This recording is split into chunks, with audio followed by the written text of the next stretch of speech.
Tak ada siapa nak ambil kucing garang ni, tapi apa pusat perlindungan ni buat?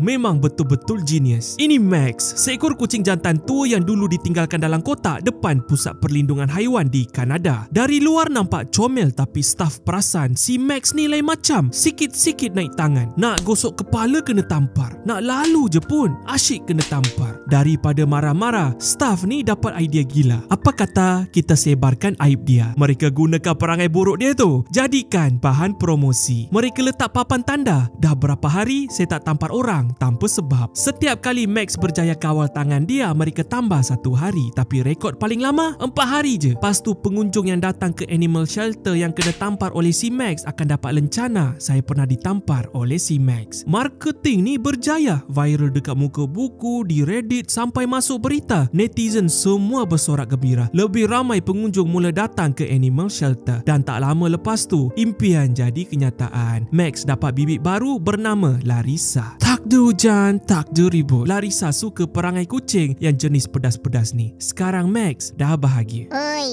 wet food aku mana? Wet food aku mana anjir?